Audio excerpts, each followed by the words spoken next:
তো আমরা এসে গেছি টাবাগেড়ার ভাষাপোল দেখতে।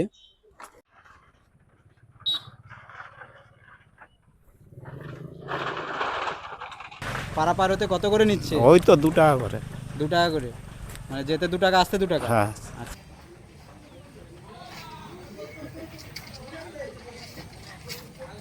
এই ব্রিজটা হয়ে কেমন লাগছে আপনাদের? ভালোই লাগছে। ভালো লাগছে? হ্যাঁ। আর যেতে আসতে সুবিধা হচ্ছে? হ্যাঁ। আগে যে বাস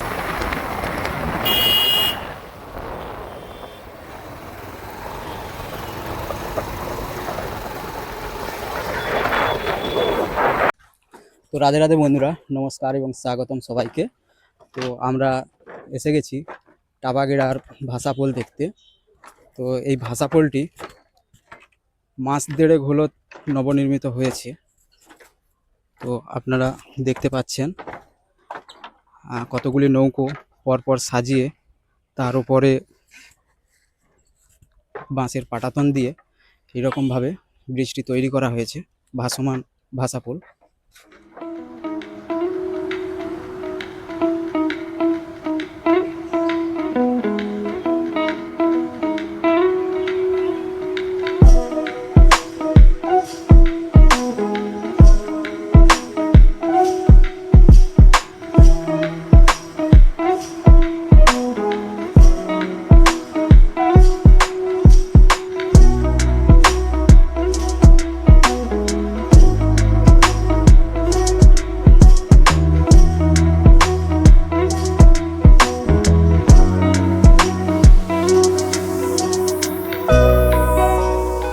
আমরা এসেছি ভাষাপোল। ভাষাপোল মানে ভেসে থাকা পোল।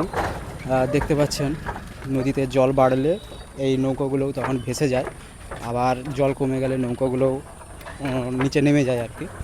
তো এই জন্যই ভাষাপোল, যাকে আমরা ফ্লোটিং ব্রিজ বলেও থাকি। তবে গুগলে যদি সার্চ করেন যে ভাষাপোল, তো একটাই নাম আসবে, ঘাটালের ভাষাপোল। তো সেটি বেশ ফেমাস একটি ব্রিজ। তো এইটা আমাদের একেবারে বাড়ির সামনে 8 কিলোমিটার দূরে এই টাবাগেড়ার কংসাবতী নদীর ওপর নির্মিত হয়েছে এই ভাষাপোলটি।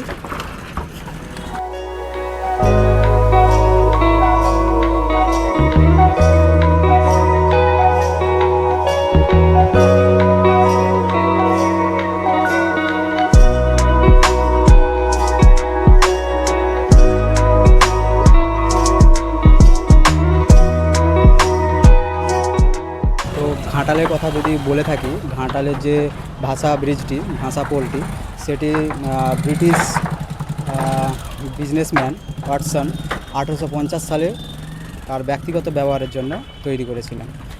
আর সেটা কিন্তু জনসাধারণের জন্য খোলা ছিল না। পরবর্তীকালে 1904 সালে বেঙ্গল ফেরি অ্যাক্টের মাধ্যমে সেটি সর্বসাধারণের জন্য খুলে দেওয়া হয়েছিল। তো সেটা ছিল 6 থেকে 7টা নৌকার উপরে কাঠের পাটাতন দিয়ে। আর আমাদের এটা হয়েছে 13টা নৌকার উপরে বাঁশের পাটাতন দিয়ে। এটা কিন্তু আমাদের পশ্চিমবঙ্গের বৃহত্তম ভাষাপোল হয়েছে। এখন মাস দেড়েক আগে নির্মিত হয়েছে এই ভাষাপোলটি। এখন কিন্তু কংসাবতী নদীর উপরে বেশ ভালোই জল রয়েছে, জলের স্রোতও আপনারা দেখছেন, ভালোই স্রোত রয়েছে।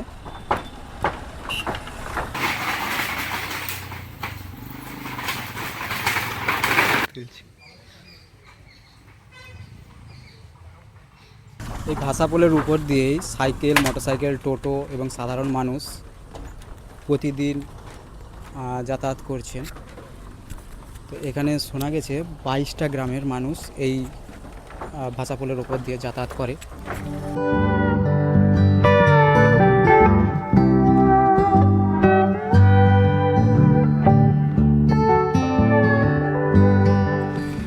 তো এই ভাষাপোল যদি কেউ দেখতে আসেন, তাহলে বালিচক রেল স্টেশন আসবেন এবং সেই রেল স্টেশন থেকে বাসে হয়ে ডাইরেক্ট টাবাগেড়া আসতে পারেন, অথবা ডেবরা থেকে টাবাগেড়া আসতে হবে। আর যদি কেউ বাসে হয়ে আসেন তাহলে ডেবরা আসবেন, ডেবরা থেকে টাবাগেড়ার বাস রয়েছে, বাসে হয়ে আসতে পারেন।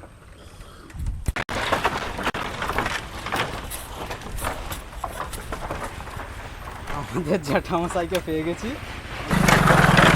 আমরা। এই ঘাটের মাঝিকে পেয়ে গেছি। তো ভালো আছেন আপনি? হ্যাঁ, আরে ঘাটের মাঝে এখন তো আর নৌকা চলেনি, নৌকা তো চলেনি, এই তো পাটায় এখন সব চলছে। পাটাই চলছে। হ্যাঁ, এটা তবু কতদিন হবে তৈরি হয়েছে? মাছ ধরে। 1.5 মাস মতন হবে। হ্যাঁ, কতগুলো নৌকা রয়েছে বলুন তো? 13। 13টা নৌকা। আচ্ছা, এই 13টি নৌকার ওপর এই ভাসমান ব্রিজটি তৈরি হয়েছে। এটা এই ব্রিজটা বানাতে কত টাইম লেগেছে? 2 দিন লাগছিল। হ্যাঁ, কতজন মিস্ত্রি কাজ করেছে এটা? আচ্ছা, ও তখন ছিল 8 জন। 8 জন মিস্ত্রি হ্যাঁ। 2 দিনে তৈরি করেছে। ভাবা যায়, বিশাল ব্যাপার। 2 দিনে তৈরি হয়েছে এই ভাষাপুলটি, আমাদের পশ্চিমবঙ্গের বৃহত্তম, তাই তো? এই তো প্রথম। হ্যাঁ, পশ্চিমবঙ্গের আমাদের টাবাগেড়ায় এই প্রথম। আরে তো নৌকাই চলতো কিছু বলার আছে? না, আর কি বলবো বলো, এখন পাটায় তো চলছে নৌকার ব্যাপার কত তো। করে নিচ্ছে? হ্যাঁ, পারাপার হতে কত করে নিচ্ছে? ওই তো 2 টাকা করে। 2 টাকা করে, মানে যেতে 2 টাকা আসতে 2 টাকা? হ্যাঁ, আচ্ছা, cycle motor cycle? Motor cycle up down 10 টাকা। আচ্ছা, মোটর সাইকেল 10 টাকা আপ ডাউন। ধন্যবাদ। বলছি, এই ব্রিজটা হয়ে কেমন লাগছে আপনাদের? ভালোই লাগছে। ভালো লাগছে? হ্যাঁ আর যেতে আসতে সুবিধা হচ্ছে? হ্যাঁ আগে যে বাঁশের পাটা ছিল হ্যাঁ, সেটা?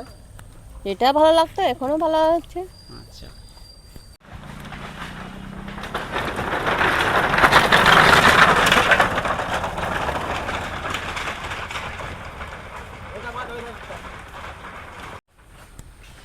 এই ভাষা ব্রিজের পক্ষ থেকে কিছু রুলস রয়েছে যে মোটর সাইকেলে গেলে মানে দুজন যাওয়া যাবে না, একজনই যেতে হবে।